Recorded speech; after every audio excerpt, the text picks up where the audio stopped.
Welcome everyone to Tim's Final Confessions. Look, Mike, I wasn't going to interrupt you. You looked like you were deep in thought there, reading I should have been gone, but I've been reading long about this ago band and called far away. What Tribute. are your Look at that. Yeah. Yeah, Mike very generously has been a big supporter of my book Unspooled: An Adventure in Eight Tracks, and which is still available. And you can message me on Instagram or Facebook, Twitter, email timsvinylconfessions at gmail.com if you're interested in ordering a book. It's $65 Canadian, worldwide, shipped to where you are. And Mike, you've been a big supporter of the book. What's your overall thoughts on it? Well, I have been working on writing a review, which it's always tough to review somebody but I honestly have nothing but praise. I've been enjoying this book so much. There's some great stories, and you've talked to some people who really know what they're talking about when it comes to 8-track tapes. Like I really enjoyed the one chapter where you're talking to that woman that I believe she owned a store at one point. She was talking about coffee can tapes. I'm like, what's a coffee can tape? Well, it's when the tape becomes unspooled and you have to put the whole thing in a coffee can just to keep it in one place. It's like, wow, I've never heard that phrase before. No, I didn't either. And, there was so I didn't know what much. she meant by that. The whole cheap trick thing I thought was really cool in that chapter. Yeah. But yeah, there's a lot of cool stuff in it. And I know, if a lot of people might be thinking, Tim, I like watching your channel. I like this and that. I have no interest in collecting 8 tracks. I don't know anything about it. It's not just about that. It's if No, you no. enjoy stories about loving music, getting into music, trying to find rare music on whatever form it is, there's something in there. And it's also, if you grew up in the 80s, it's kind of a trip. It kind of spans the 80s. Right. Like spoiler alert, uh, in my review, I make a few comments about your toy collection because you've got photos of through your whole life, basically. Yes. But if I had to sum it up, I would say, while it's a great reference for 8-track collectors, what it really is, it's a book about collecting, in my opinion. Yeah, it turned into that. My initial thoughts on it were it was going to be a reference guide, something you could pull out of a library and say, I need to know this. But, and actually, it was Martin Popoff, wisely enough, who's been such a big proponent and help with this, that suggested that I interweave it with stories.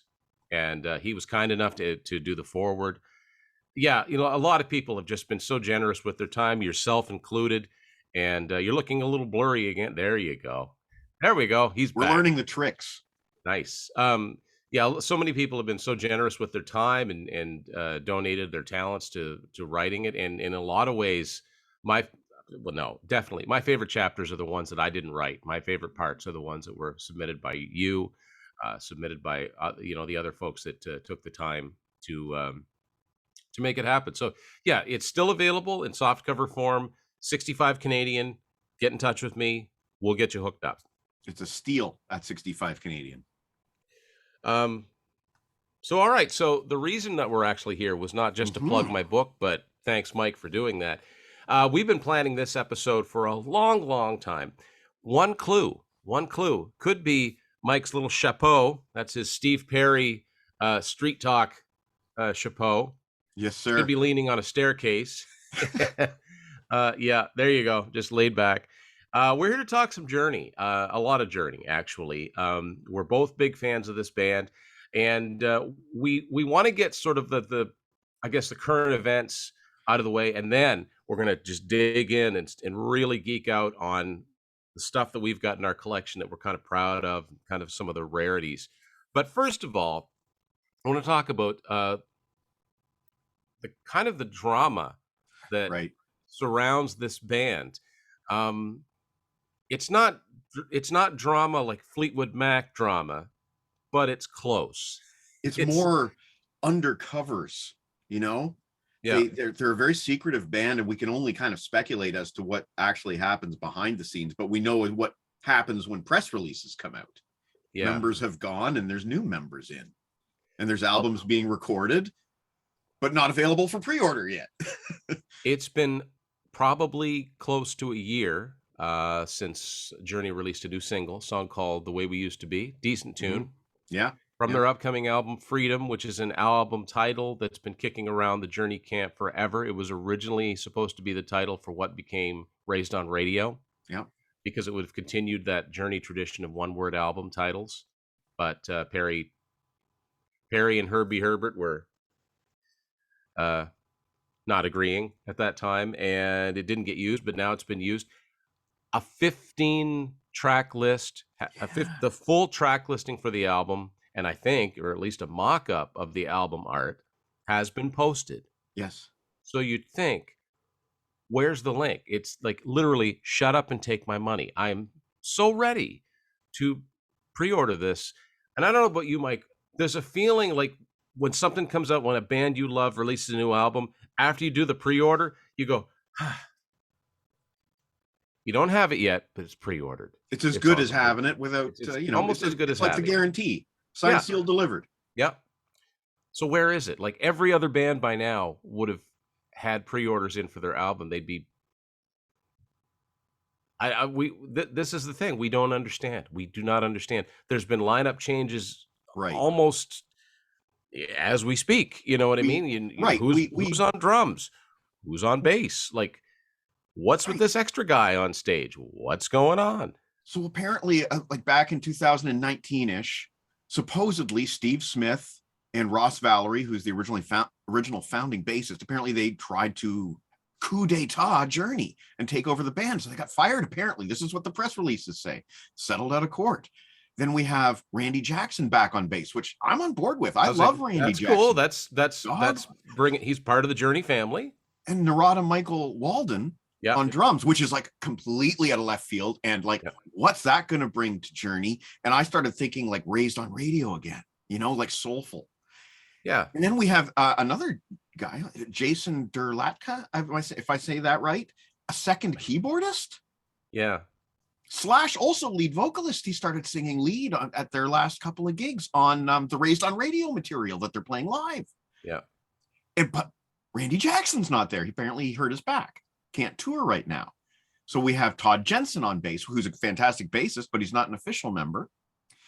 And we have, out of the blue again, Dean Castronovo back on drums, on second drums, although he's never played live with Narada Michael Walden, as far as I know. Yeah. They have it officially on the Wikipedia, which goes strictly by, you know, what's known in the rock press. They have 2 drummers listed, but we've never seen them play. I don't think we've ever seen them play with Narada, but Narada must have recorded the album. So here's what I'm thinking, Tim. Long story short, there's some upheaval in the Journey world. They recorded, obviously, that the way we used to be a couple of years ago. Things have changed since then. And I think that they're in a Chinese democracy situation where they don't know who's going to be on the final mix of the album. So that's why it's not for pre-order yet, because I don't think the tapes have been turned in. I think they're still tinkering, because is Randy the bassist, or are they going to need some? Marco Mendoza played live with them. I mean, anyway, I've said enough about the draw. I am a fan, but this is very concerning, because we had a relative period of stability for a long time. A long time, yeah. And then, you know, we did have a bit of a shakeup when Dean was let go, but Steve Smith came back. And that was awesome. Like, yes, he's my favorite drummer on drums. You know, of all the Journey drummers, Steve Smith is my absolute favorite. He's got such a touch and a unique way of approaching his drum parts. He composes his drum parts. Yes. And I'm sure Narada Michael Walden does too, but we haven't heard anything really yet. My feeling about Narada and Randy is that seems to me they were doing that virtual thing. And they needed guys like Neil Sean. I mean, he's pretty much, Neil and Jonathan Cain are pretty much calling the shots. Yeah. They needed guys that could instantly learn how to play anything, like just pros. So they got these guys. These guys aren't road dogs like the rest of the Journey guys are. Right. They're studio guys. They don't need to slog it out on the road. That's what I'm thinking. They're like, I'm not going on the road for 2 years. Sorry, I've got stuff lined up. You know, that's my personal opinion on it. But I don't understand why it's not a lot of transparency going on. And when you look at a lot of their official press photos, all you see is Neil, John, and Arnell. Yeah. And Arnell is kind of almost like on the back burner, it seems, these days. Yeah. I mean, they're not that this is new to Journey, as we'll get to when we get to albums like Generations, but Arnell's not singing all the songs live anymore. No. Dean sings, what did he sing? I can't remember. He picked one of the great rockers, I believe. And he's so good. Like Yeah. Dean's so good on vocals. Like he could have been the lead singer if he wasn't such a good drummer. Yeah. And if they've got a third guy in there to get to, so that they don't burn Arnell's voice out, like what happened with Steve O'Jerry, Yeah. then I'm okay with that. But this is all speculation, right? And Right. And we are fans. And the reason we're speculating is because we're fans. And yeah. I want to support this new album. They're on the road. I would love to see them on the road. They're playing with Toto. To me, that would be like the ultimate melodic rock musicians galore double bill. You just leave here thinking, I'm never picking up a guitar again to see Steve Lukather and Neil Sean. Neil Sean. Yeah. Jeez. So, and for lead vocalists too, like you go to bed that night thinking, well, my karaoke career is over. Yeah.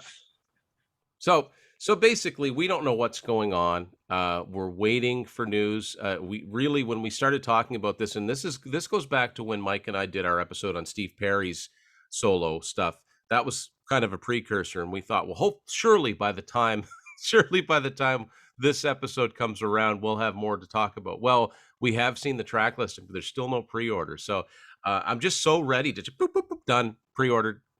Can't wait. Now, as far as 15 tracks go, that's pretty much unprecedented for Journey. I think the previous record holder might have been Trial by Fire or Generations, although it gets complicated when you include Japanese bonus tracks. But we'll get there. We'll get there. Either way, this is a generously long album, and absolutely will have to be a double vinyl.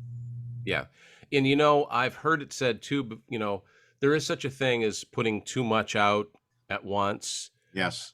It's called hot in the shade syndrome. Yes. But on the other hand, that was back when bands put albums out every 2 or 3 years. This is the first new Journey album in 11 years now, 11 years and counting. Yeah. Since Eclipse in 2011. Yeah, 2011. First new album of studio material. I can't wait to dig into that stuff because I don't have that. I don't have that version. But now, if you're only going to stick your head up and look around to see if it's still winter every so many years, give us everything you've got. Give us all the songs you're working on. So yes, we're saying this as fans. It's not negativity.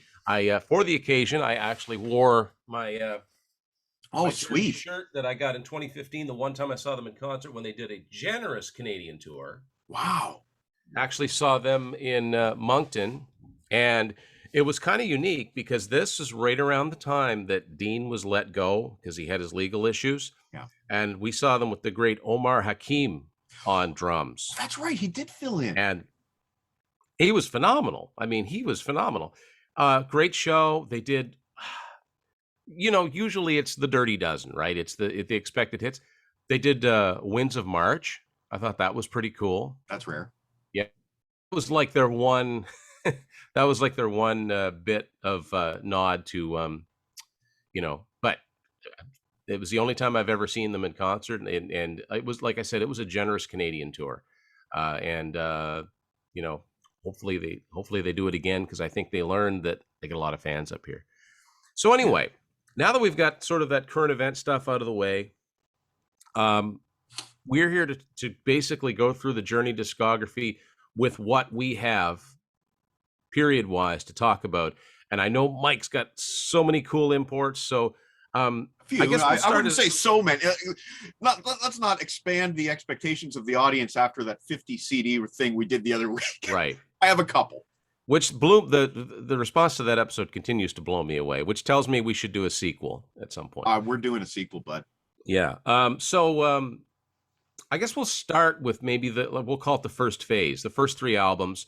The pre-Steve Perry albums. I've gone on record saying many times, I'm a huge fan of this period. I absolutely love the first 3 albums. I didn't discover them until a little bit later. Like I had everything from Infinity onwards. And for a while, I thought Infinity was their first album until I saw an old rock reference book in my local library and realized they had 3 other albums. And I just so happened to find the cassettes. And being a fan of not only Neil Sean's guitar playing, but of Greg Raleigh's vocals, I think the first 3 albums are great. Yeah. And they're a nice, when you feel like listening to Journey, but you don't want to hear something that you've heard a million times, I can always go to those first 3 albums and this is good stuff. And it's amazing to me that to this day none of those have certified after, after all these years. So They're um hard to find on a CD. uh, I only own one, which is Next, and it's a next. great Okay. album. I would like to get the other two. I'm missing them. I do have the Time Cubed, well, I'll call it. I don't know if that's the official name. I Time think that's Cubed. what I think that's what you call it. Yeah, the I box have set. that box set, and it has a generous selection of early tracks, including, I believe, one previously unreleased. Yeah. And yeah, I like that jammy side, the side that evolved out of Santana. And as much as I do love Steve Smith, you can't say anything bad about Mr. Ainsley Dunbar. Yeah, he's a monster. Yeah. Yeah. So yeah, I'm with you. I particularly like the tracks that I've heard from the Time Cubed box set from the very first album with George Tickner. Yeah. A period where Journey was a dual guitar band with two very different players. My favorite of the first three is the first album. The opening track, Of a Lifetime, is so epic. Two of my favorite instrumentals, Cahotek and Topaz.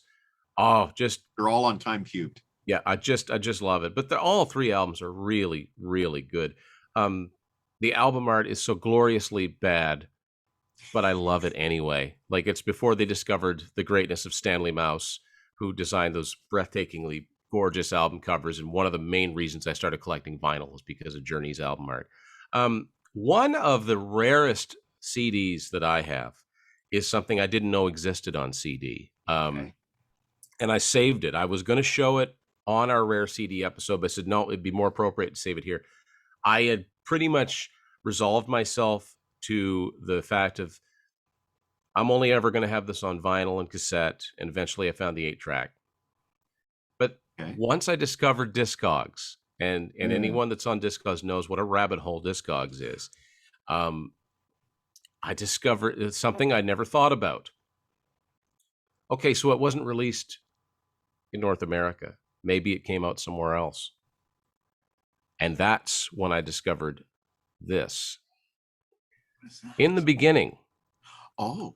This came out in 1979, in between Evolution and Departure. This is a compilation of songs from the first 3 albums because obviously they got big, and Columbia wisely said, well, let's see if we can, let's see if we can get some money out of this. So that's hopefully a better thing of the album, because that says 1975 to 1977 on the bottom. It looks more like they're more modern album covers. Very inside deceptive. of it. What? Very deceptive. If you were an unawares music fan going, hey, look at that Journey album. I love Steve Perry. Well, on the back cover of the record, I didn't have the record out. I think it does explain this is the initial stage, and it lists the band members. So I think Tim, they were transparent about that. Having said inside that, of this, though, is just a list of these nice price CDs that were available from Sony in Europe.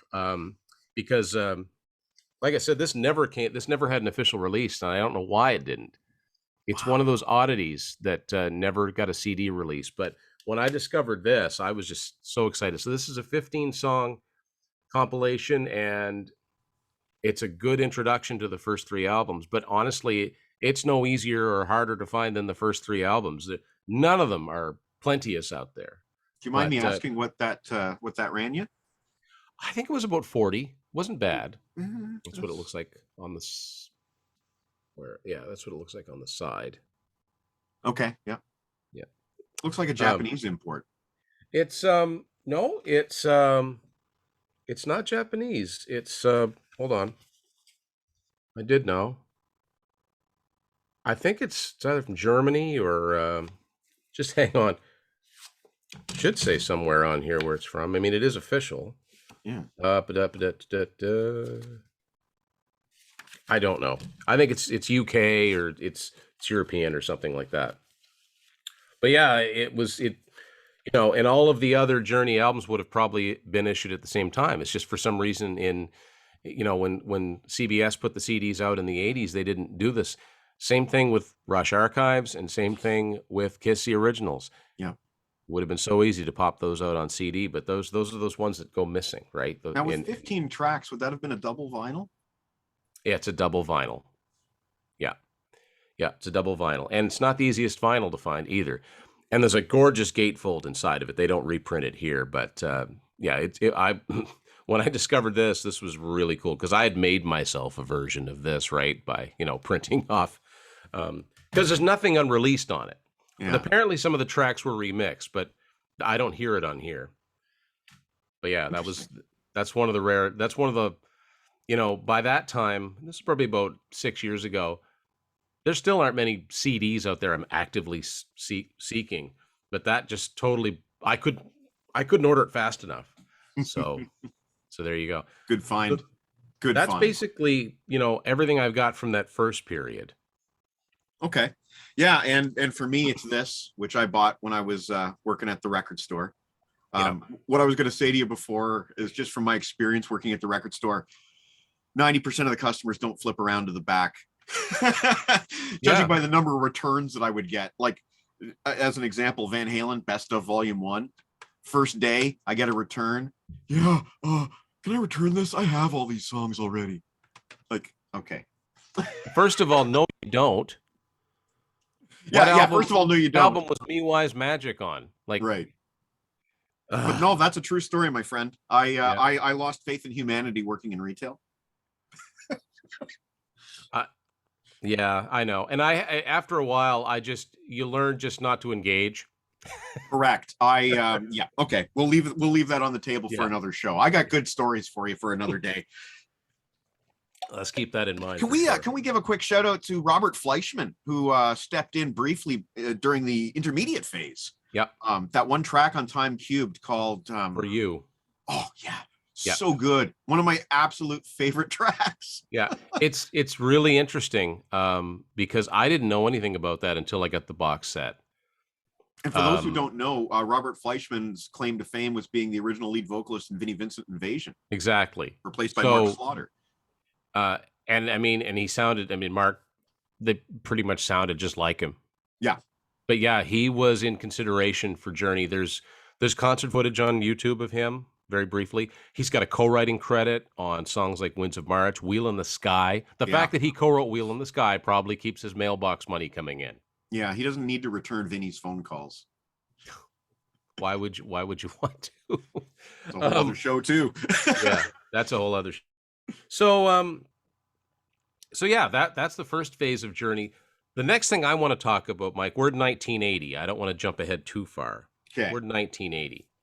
And I have a really, really fun story. It's one of my favorite stories of the sort of the mystery of getting into music and looking for music, especially pre-internet when you really didn't have much to go by.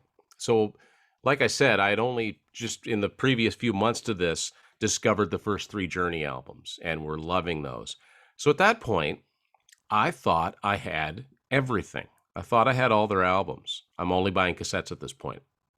Summer of 1990, it was a yearly pilgrimage that my family would usually take to a city in the state of Maine, which is just south of me, called Bangor. And my buddy John, my good friend John, was with me. He was with me on a lot of these trips. And we're looking for, tapes. This particular summer, I had just gotten into Y&T, so I found 3 of their albums, which were really hard to find in my area. So I was happy with that. Found Steve Vai Flexible. I think I got Night Ranger Dawn Patrol. Like just albums that you just didn't see because I didn't have access to much other than like chain stores, which were great. I didn't know where there were any used places at this point. Also, I didn't have a license. I was 15. So, Right. So imagine my surprise when I'm looking down, like, and the nice thing about you're looking for Journey tapes. At this point, I was looking for In the Beginning. That's what I was looking for, the CD that I just showed. I was looking for the cassette of that. I said, well, yeah, I'll get that. I see this. Ah.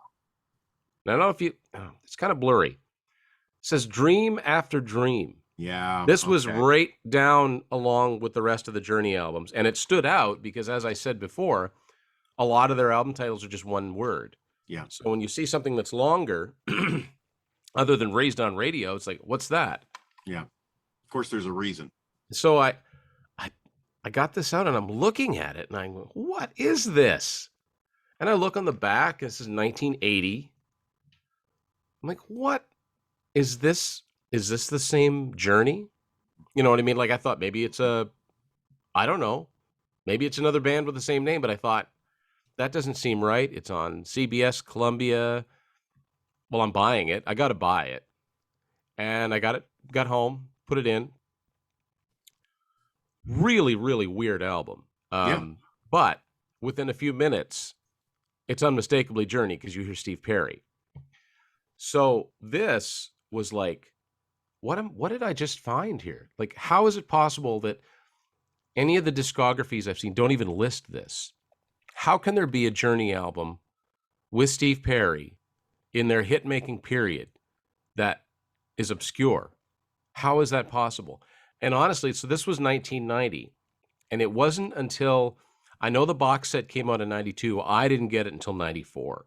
When it wasn't until then, and reading the generous liner notes inside the box set, that I realized what this was. Now, Mike, explain to the folks what Dream After Dream is.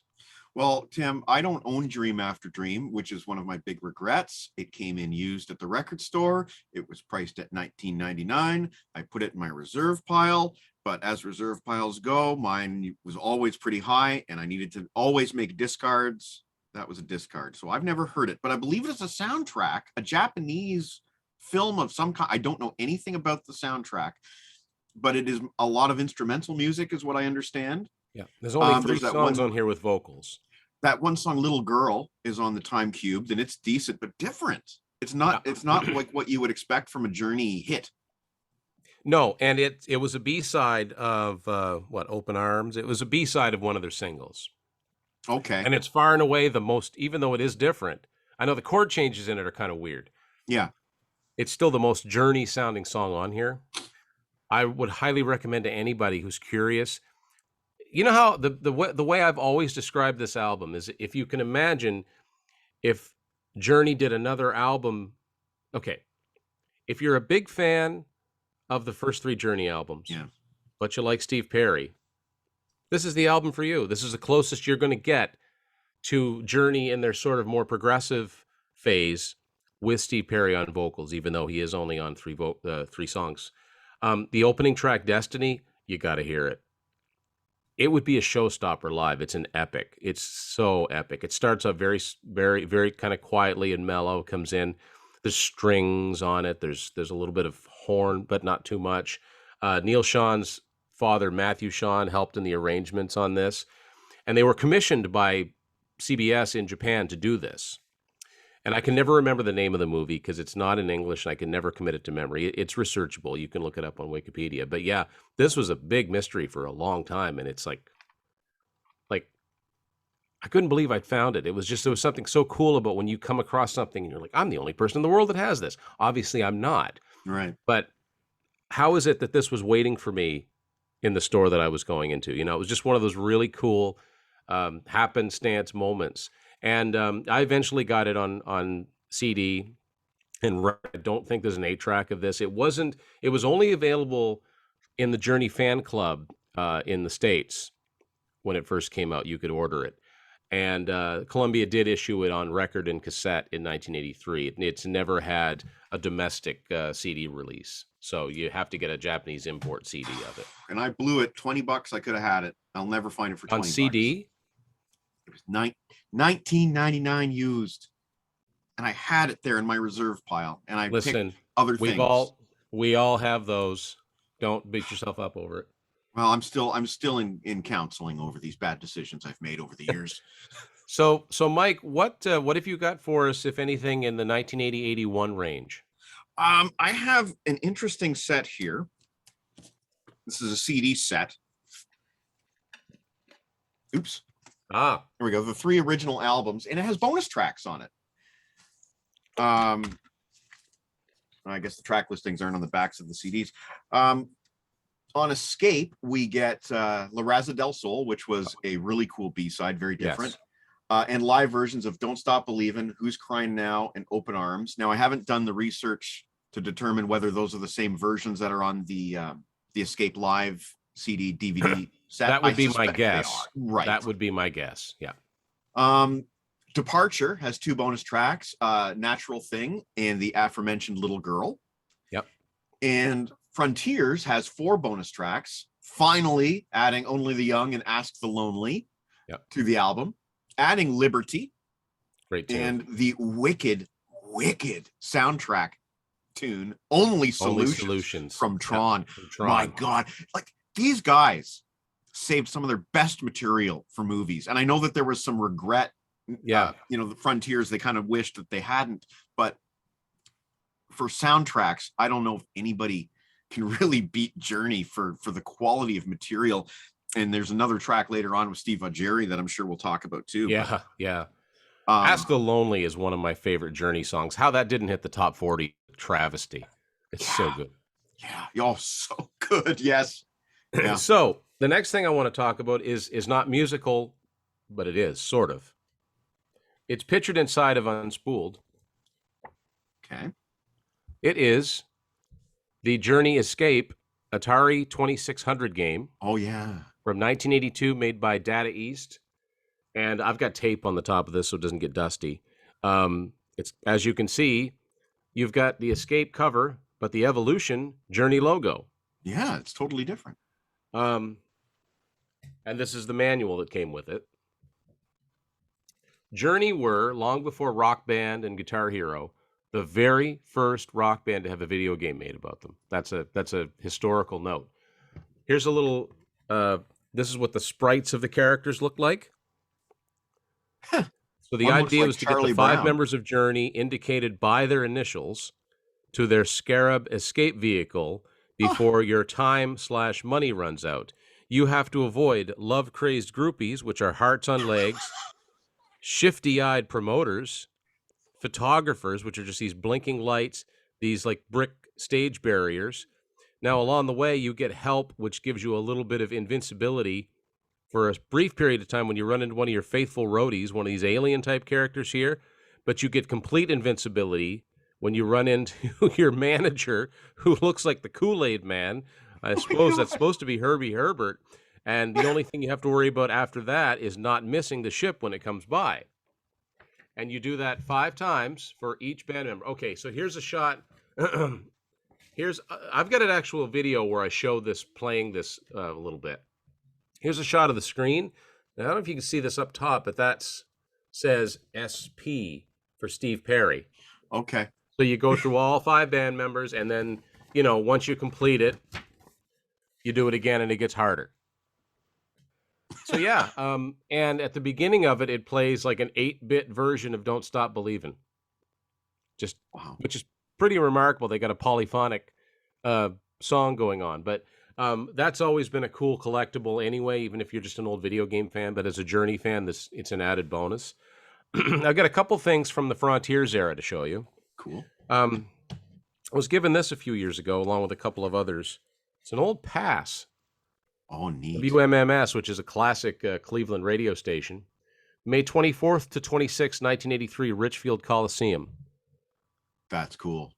And it's still got the back on it, like it's never been removed.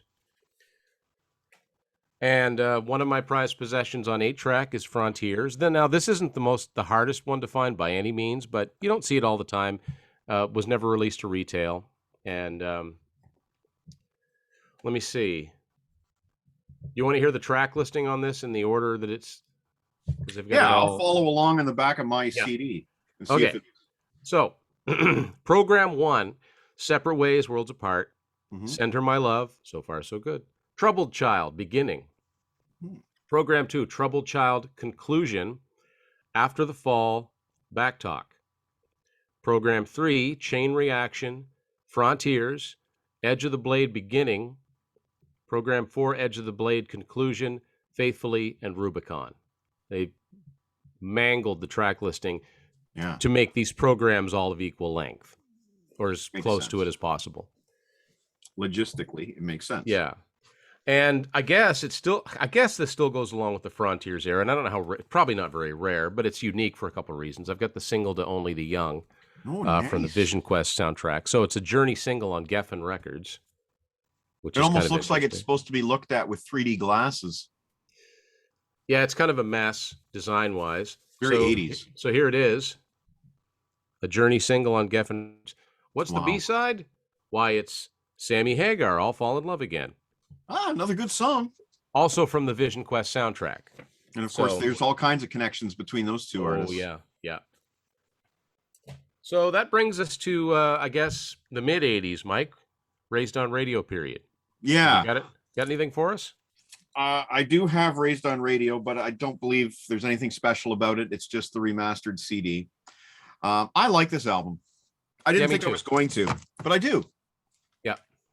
I guess this is sort of when Steve Perry decided that he was the leader of the band. A little bit more soulful, a little bit less screeching rock and roll guitars.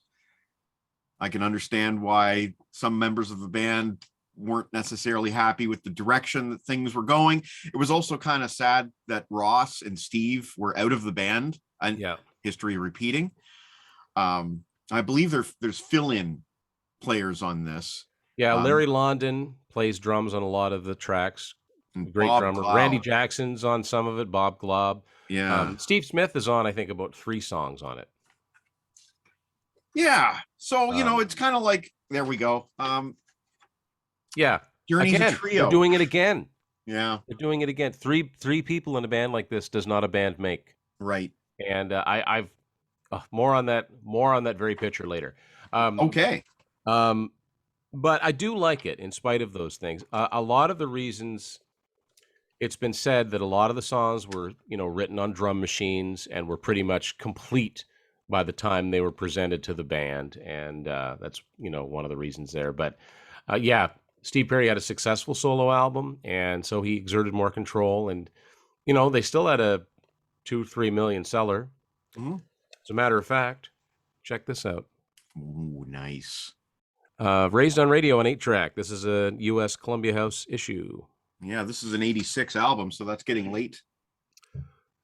Very late. And I just realized, of course, produced by Steve Perry. Yeah. He was stretching his legs in a big way. That says a lot. The album art is different. The album title is different. It's a cool album cover. I like it. But yeah, it is different. And but yeah, this is pretty rare. But I'm still missing the granddaddy of them all, one of the last known 8-tracks to be released by a major label, which is the Greatest Hits album. Right. That's a grail, and I don't have it. Although I have an odd version of that. Came in this strange cardboard. Oh yes. Yeah, and there's a bonus track on here from the Trial by Fire era, but it's a good album to have because it's just a solid listen from start to finish. And listen, actually, I wore the cassette out when I first bought that. Yeah. Because it's just, and I'm used to hearing the songs in that order. Yeah. Like this was actually my very first Journey purchase when I decided I'm going to dive in. Yeah. And it's a good start. It's still a good, some Greatest Hits compilations suck because, I think you can tell when I think Herbie Herbert had a lot to do with that release. More than likely. The artwork is classy. Songs. Yeah. Because sometimes you'll get ones that are missing key tracks, and it's because somebody's mad at somebody else that co-wrote it, and this has none of that. There's a reason it continues to sell today. It's just a great collection of songs. Plus the 2 soundtrack tunes that were so big. Very useful to have those on a Journey album for sure. Yeah. So one last thing from a couple things from the Raised on Radio era. This is the single to Suzanne. Great song. I just love that song. And there's that picture again. There it is. And that's the back. Nothing particularly rare about it. Nice sleeve, though. In 1990, I walked to my local Sam the Record Man, just flipping through things randomly. I saw this. Oh. Yeah. Have you ever seen a cassette like this before? Yeah. Yeah, I've seen those. CBS in Canada did a few of these. You can look it up on Discogs for all kinds of different artists on the label. It's just called Foreplay, and it just says Journey on the side. And it has side 1 is just Lovin' Touchin' Squeezin', Party's Over. Side 2, Separate Ways and Faithfully. That's it. Weird. Almost like an early cassette single. And it wasn't very expensive, so I bought it, and I've held on to it all these years. And I didn't realize till Discogs, they also put them out on vinyl. Oh. I didn't know that. And there's also another Journey one with 4 different songs on it. Is that the trio picture again? Yes, it's from the same session. It's not the Okay. exact picture, but it's from the same. You can tell it's from the same photo session. Yeah. Same clothes. So, of course, they go on hiatus, and the greatest hits comes out. The next thing to come out, and we've already talked about it, is the I think really well put together box set, Time Cubed, or Time Fantastic. with a 3 integer on it. I was told there would be no math, so I'm not going to go into it. And we both have that, I believe, in the long box I do. form. It's been reissued in a compact form, but I like having the long box form with the long booklet. Yeah. It was very Great informative. pictures. But I happened to find this, which I thought was kind of cool. Just found this used in a pawn shop. This is a sampler disc. It's called A Test of Time Cubed, limited edition sampler, put out by Columbia. That's cool. Yeah. It's just a single, there's no booklet. It's just a single page. And there's the disc itself. And I'll just read quickly the track listing. Natural Thing, Liberty, Any Way You Want It, Good Times, Don't Stop Believing, Lights, Into Your Arms, Lovin' Touchin' Squeezin', Ask Only the Young and Ask the Lonely. Not a bad 10-song compilation. There's some rarities on here. Yeah, like So, Good Times. it's kind of cool. I've never seen another one like it. I'm sure they're out there.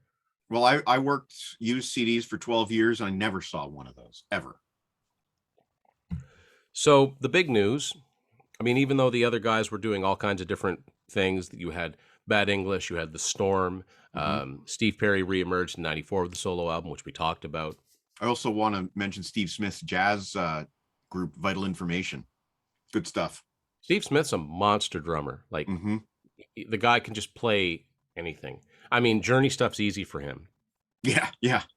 And I gained a lot of respect for him when I watched the Y&T documentary on with the show, because Steve Smith plays 9 out of the 12 tracks on their 10 album from 1990. I didn't know that. Because the producer, Mike Stone, for some reason, well, he wasn't in the best of health. He was, he died young of alcoholism.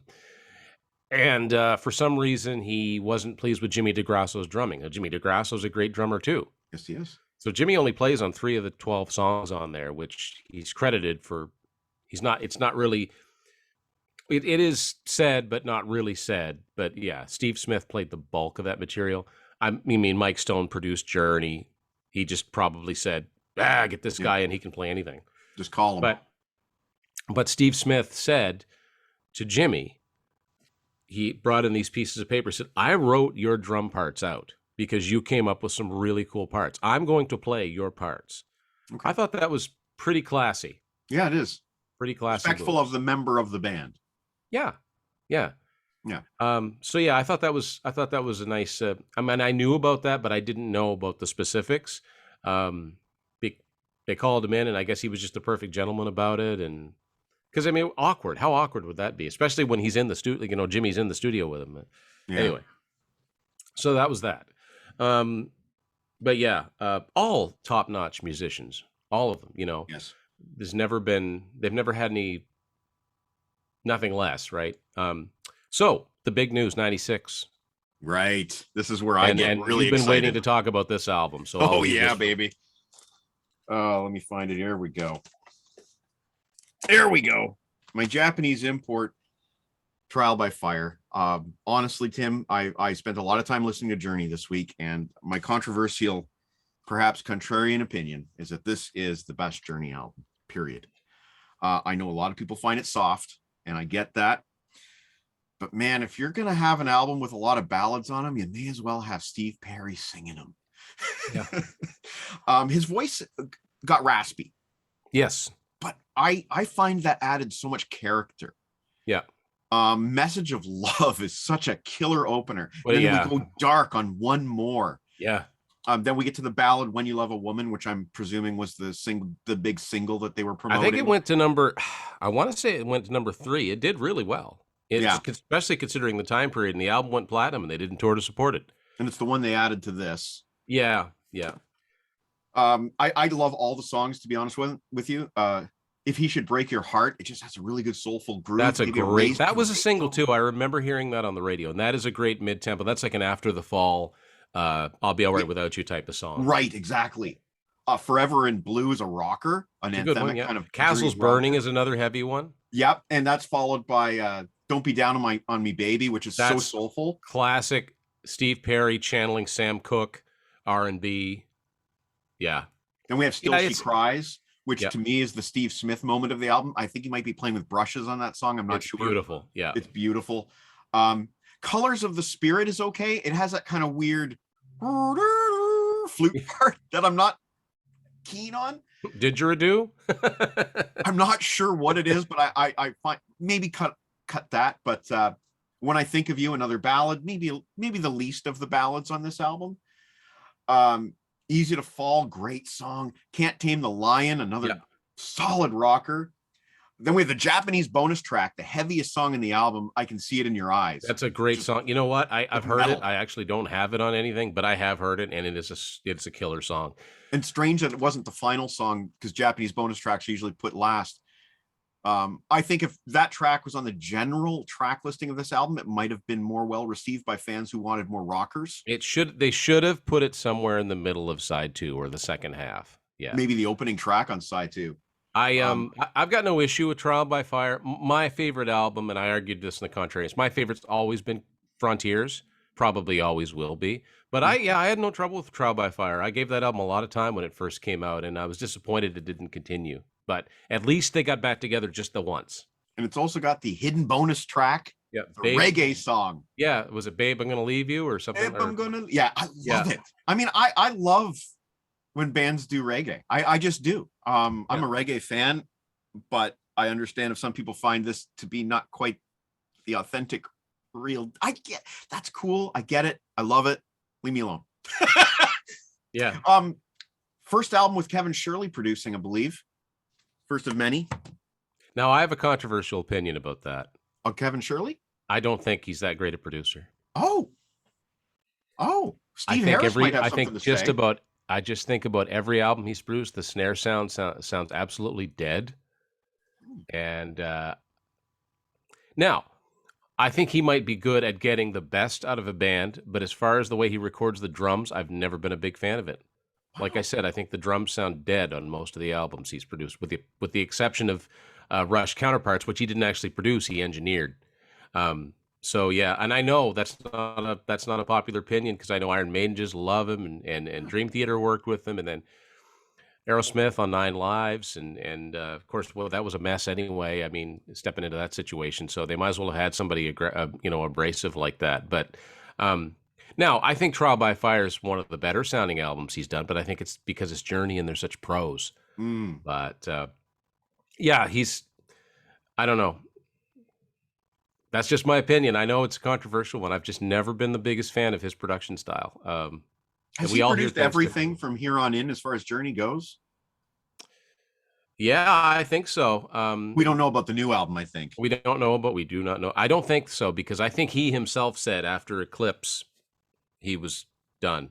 I wouldn't be surprised if the new one is self-produced. Probably, yeah. And there's nothing like, musicians are perfectly capable of producing. I just don't know if they should produce themselves. Mm-hmm. Yeah, but you could be right about that. I think he did work with. Okay, Revelation's not a bad sounding album either, but in a lot of cases, I just wouldn't be my top choice. So the next thing to come out is actually something I picked up not too long ago. You don't see it very often. You see it in a cheap version now at Walmart for $5 as part of the Sony playlist series. But this is a cassette version of Greatest Hits Live, which came out in 1998. Continuing with the sort of Trial by Fire artwork, which is very cool. And I don't think Trial by Fire's ever been issued on vinyl, has it? Not that I know of, but I don't really keep up with vinyl releases. I would imagine that eventually it will be, but yeah. So yeah, if you have that version on CD, consider yourself lucky, because now all you're going to get is the playlist version. But the cassette version you certainly don't see very often. These are all tracks from, I think, the Escape tours and the Frontiers tours, and of course, they sound amazing. It's a good companion piece to Captured, which is one of my favorite live albums. But yeah, I wanted to get this on cassette just to have it. Now that we're getting up there. Also in 1998, and you mentioned this, the world was introduced to the next phase of Journey Yeah. with former Tall Story singer Steve Augeri on vocals. Got off to a great start with a song that I wish was on a Journey album called "Remember Me" from the Armageddon soundtrack. So good. It's co-written by Jack Blades. It's just melodic rock excellence. Yeah, it should have been a hit, but you know what? Just the fact that it was on that soundtrack, I'm sure, made them some coin from. So, Well, I'll tell you, that soundtrack is my entry point into Journey. okay. If I remember correctly, I was in a food court of a mall in London, Ontario.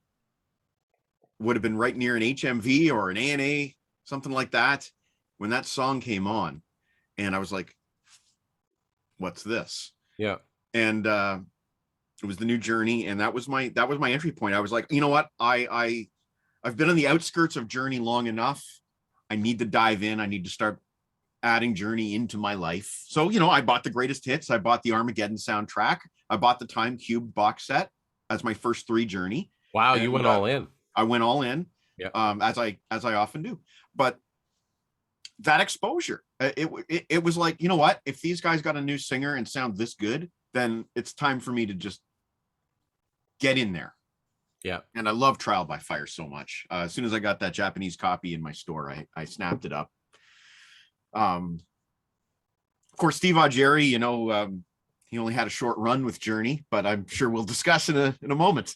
Yeah, I didn't pull out any of those albums, but we talked about when we did the Best of 2000 episode, you had said that you were surprised I didn't mention his first full-length album with Journey. That's because I consider it a 2001 album, but Right. They got off to a good start, and I know you've got a copy to talk about. Right. So my Japanese copy must be on the shelf behind me, but here's the domestic. Yeah. The Japanese, and let me just go into my track listing.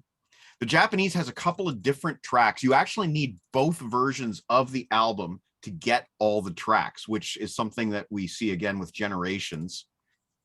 With Arrival, the Japanese had a song called where is it? I'm Not That Way, a ballad. Right. It's a great ballad. It should have been on this. Yeah. There was also a longer mix of the song To Be Alive Again. Okay. Let me just get the lengths up here. The Japanese version of To Be Alive Again, which might be the best track on the album, is 4:48. The American version is 4:21. Okay. And the American version also has 2 tracks that are completely not on the Japanese, World Gone Wild and Nothing Comes Close. Interesting. Yeah. Complicated. I didn't know that about the American version or the North American version. I remember hearing one time, I heard Higher Place. Good song. And, that was, to me, that's my favorite. And that might be my favorite song of the Augeri era, except maybe Remember Me. But what a killer tune. They got the drop D in there. It's kind of proggy in a way, but it's melodic. Uplifting. Yeah. It's anthemic. It's what Journey do best. Yeah. The other song I really dig on there is Signs of Life. I really like that one. I love how Neil quotes Who's Crying Now in the guitar solo. Big fan of that one. They actually had a minor adult contemporary hit with All the Way. I've heard that on the radio a few times. Only in its initial life. But I think it went to like number 23 on the AC chart or something like that. The album didn't certify, didn't go gold, which was a shame, and it was their last major label album. But, if I had to gripe about it, I'd say maybe it's a little too long. They could have almost, given the songs that were on the Japanese version or, the extra song, and we know there's other songs, they could have almost done, if they really wanted to do a 1-2 punch with Steve Augeri, they could have almost done like what Metallica did with Load and Reload. They could have put Arrival out, and then a year later put out a song with an album with the rest of the songs. Made 2 solid 10-song albums, but it didn't go down that way. They put out a DVD, which I have, which they filmed in Las Vegas. Quite good track listing on it. They do La Raza del Sol, which is awesome. You got to have that. chops. Yeah. You got to have some chops to play that song. Yeah. That's rhythmically complex. The next thing that they put out is just a 4-song EP on their own. Yep. Yeah, you got the same cover as me. There was a really cheapo looking the one that they also had on there. So really interesting stuff on here. Not overly. It's obvious they weren't going for a radio single with that, Hmm. and for that reason, I really like it. I like it when they just do what they want. Um, yeah, kind of different, but worth checking out. Yeah, There's the boys. the band as it was in 2002, and You had to order touring this always. online, if I remember. You had to order it from their website. Yeah, yeah, and I think it was one of the first. Yeah, it was early. I've never seen it in a store. The next thing to come out is an album that I was really into when it first came out because I was probably at the height of my Journey fandom, like just listening to them. And I think I had another couple of friends that had just gotten into them, and we were, listening to a lot of Journey. So then the next thing that came out was in 2005 was Generations. Now, a lot of people really, really, really, really don't like this album, but I think that's part of the reason I defend it, just to defend it. And I do think it has some spectacular songs on it, maybe some filler, maybe a little bit too much of the whole, hey, let's have everybody sing a song. Um, Here's the thing. I mean, they had Steve O'Jerry, who, at least in the studio, was a good singer. Hmm. Neil Sean's a perfectly good singer. Hmm. Jonathan Cain's an okay singer. He's okay. Dean Castronovo's amazing. Hmm. He almost sounds more like Steve Perry than on Jerry ever did because he's got that little bit of rasp. Correct. Like, I absolutely love A Better Life. That's one of my favorite songs on there. I love the way he sings that. And the opening, the closing track is Never Too Late, a rocker. That's a great one too, and Dean sings that. Ross Valerie, I'm sure he does perfectly fine singing the low parts on the on the backing vocals, but I would just call it a really bad ZZ Top parody called "Gone Crazy" on here, which skip.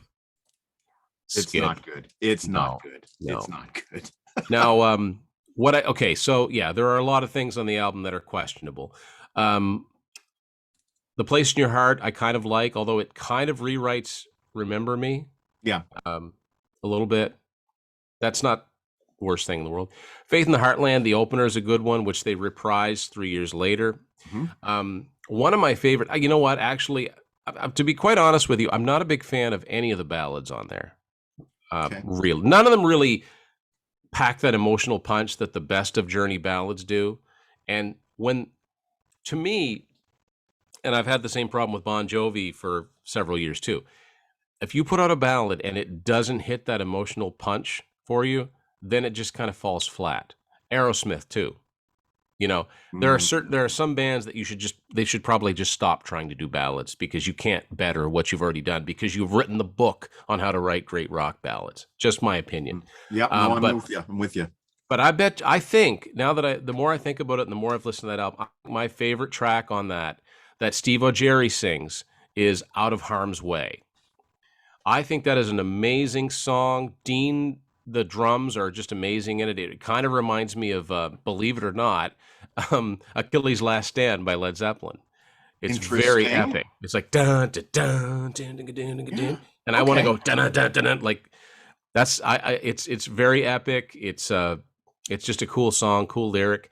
I think it's very clever that Neil brought in a song that was on one of the Sean Hammer albums that he did with Jan Hammer called Self-Defense or In Self-Defense, depending on which you look at, which was co-written by Steve Perry. So they were able to have a Steve Perry co-write on a 2005 album. Very, very crafty, boys. That was very crafty. That was also the same year I think they were inducted into the Rock Walk or the Hollywood Walk of Fame or something like that. Oh, when Steve Perry showed up. Nowhere. Yeah. Yeah, it was like the parting of the Red Sea. The crowd parts and Steve Perry. Because, Steve Perry was an infamous recluse, and then there he was, standing alongside Neil and John.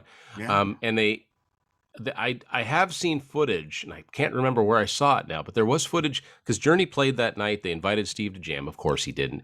But George Tickner showed up. Yeah. Yeah. Because I'm like, who's this? Who? It's the dude.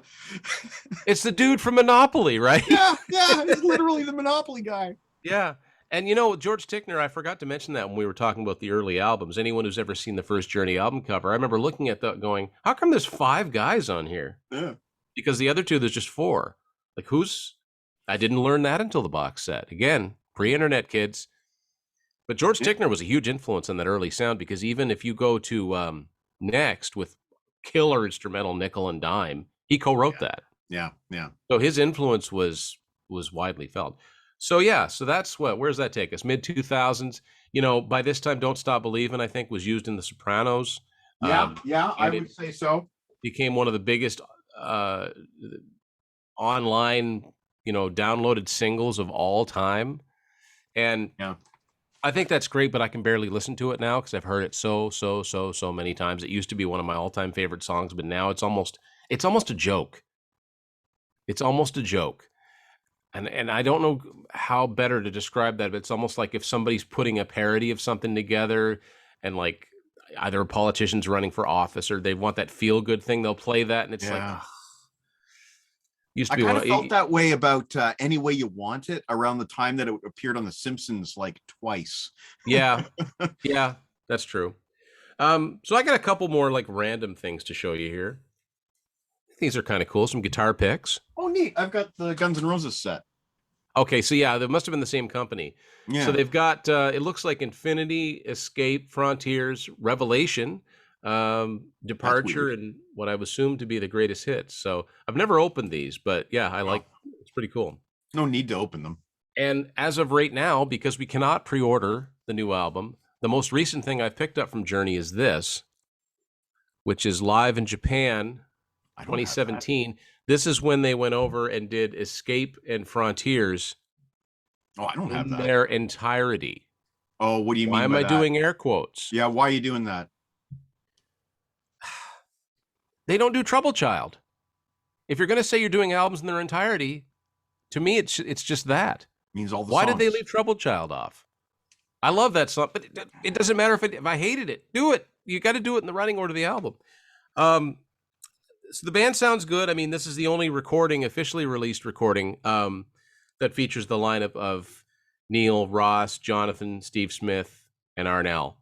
So Steve Smith behind the drums again, just killing it. Okay, I'm going to need also, that. They've got the extra. He's not pictured on the back cover, but they got that extra dude you mentioned, Jason on key, and he sings After the Fall. No kidding. And he sings I just listened to this yesterday. He sings Lay It Down.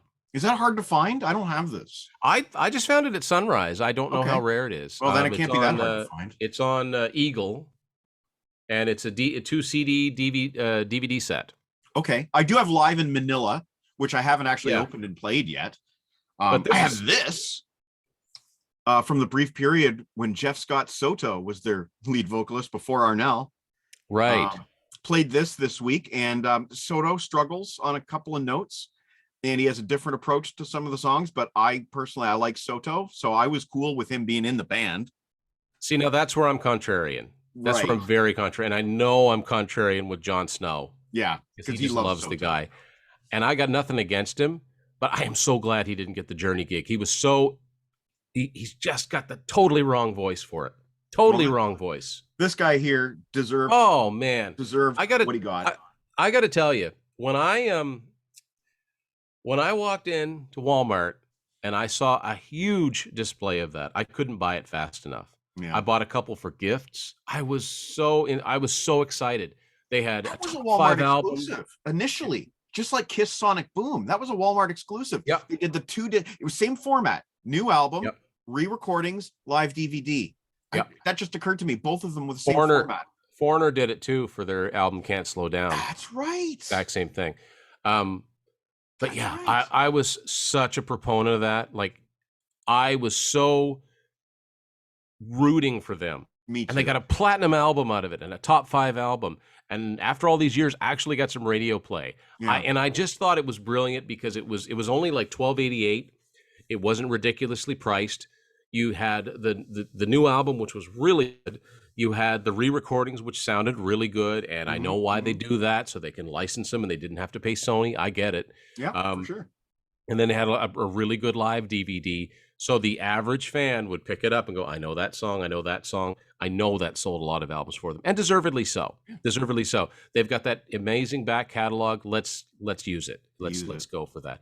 Now, I want to talk about, I think this is a good part as any to talk about the whole Cold War between Steve Perry and Journey. Sure. Maybe Cold War is a poor choice of words right now, but Yeah. it's always been very, It's been icy. you always get the sense there's a little passive aggressive going on. Yeah. Okay. Yeah. As any diehard Journey fan will know, Steve Perry is making money off of Journey to this very day. That Who was a wrote everything. condition of them getting new singers and being able to go back on the road, that he gets a chunk of it and he doesn't have to move a muscle. Smart is what Hmm. it is. But Deserved there too. have been so many instances where I've noticed that when Journey does something, all of a sudden Steve Perry does something. Mm. So, first time I noticed that, 1998. Mm-hmm. Mm-hmm. They put out the greatest. Okay, so they put out Armageddon. Well, they're on Armageddon with Remember Me. Okay, and they're reintroducing themselves with a new singer. Sony pops out Journey Greatest Hits Live, which Steve Perry had a hand in, and also they put out Steve Perry's, the few hits that he had. That Yeah. comes out. And a 2011. reissue program. They reissued and remastered his studio albums in the following years as well. Yeah. 2011 puts out Arrival. Journey puts out Arrival. Sony also puts out The Essential Journey, which Steve Perry has a hand in. Yeah. 2005, they put out Generations. Sony puts out Live in Houston, 1981. What else was there? There was more. Oh, 2008. Um, I saw, so Revelation comes out. All of a sudden, I start seeing Greatest Hits CDs again with a sticker on it saying featuring all original recordings. Just little things like that, It's Yeah. almost like, I don't know. It's kind of Asserting fun. asserting his territory. A little bit, a little Yeah. bit. Um, the only other thing I dug out, Mike, is just something I found, I think late last year, used, is Jonathan Cain's book. Okay. Don't Stop Believing. I found it used for $4.95. That's fair. Yeah, I mean, there's a lot of behind the scenes stuff. It's all from his point of view, of course, but a little bit about how he kind of got the feeling that Steve maybe wanted to strike out on his own permanently after his first album, particularly the song "Running Alone," where the lyric goes, "I don't mind running alone." It's almost like, Hmm. because it's funny, because even with the lyricist, even if you don't mean even if you're not conscious of it, sometimes you're writing from deep down, right? Sure. Yeah, it's interesting. It's one of the best things that I ever saw online, and I don't know if it's still available or not, was an interview this guy named Matthew Carty did with Herbie Herbert, and Herbie Herbert's not a really big fan of most of the guys as personalities, except for Neil. He just loves Neil. He loves Neil like a son. Sadly, Herbie passed away last year, but he was so instrumental in that band's career. But Jonathan Cain, he doesn't have a lot good to say about. Definitely not Steve Perry. One of my favorite quotes from that interview was, "If you were on, a life raft, and Steve Perry came along in his ocean liner and offered to haul you up, you would refuse, because he would make the offer such that you'd regret doing it." That's about one of the harshest quotes I've ever heard about Yeah. anybody. I don't know if it's still available or not, but it was really insightful.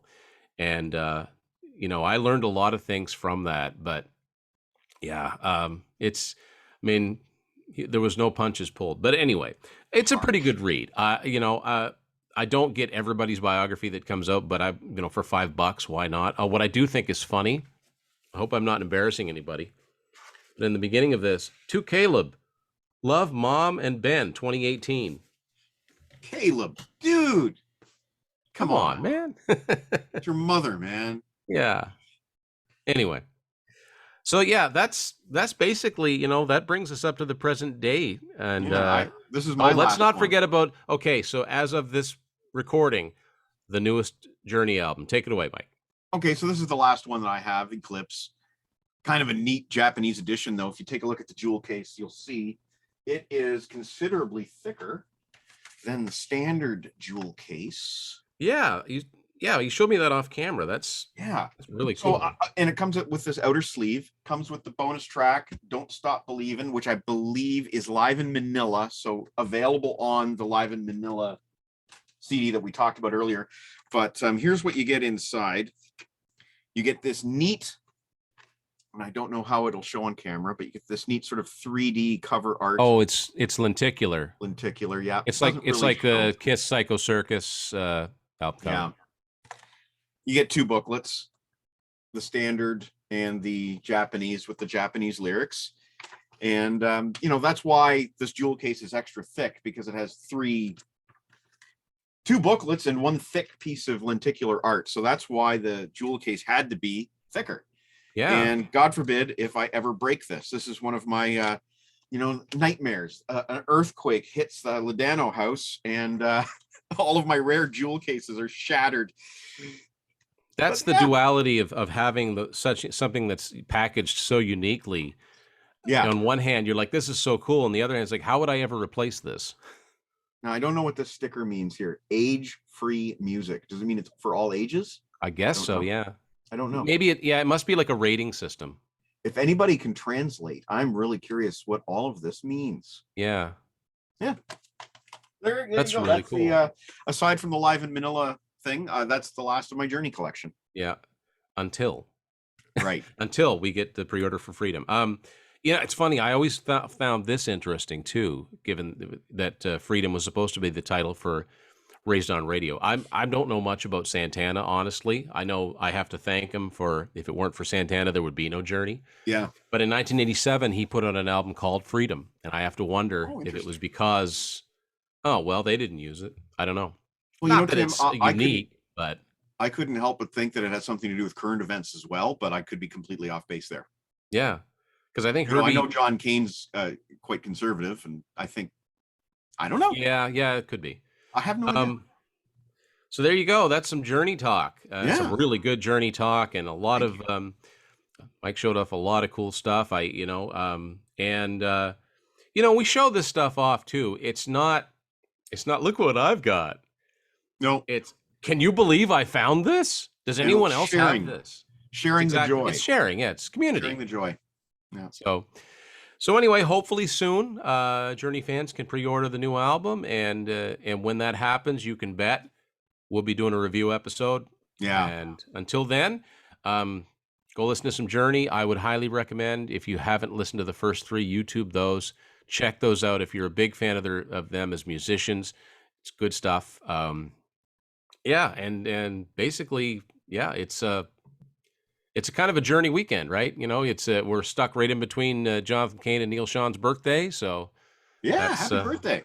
Yeah, happy birthday to both those guys. Yeah, get your new album out, please. So, Mike, thanks once again for sitting in. Check out Mike on the LeBrain train on YouTube and online at MikeLedano.com. What have you got coming up that you'd like to plug, Mike?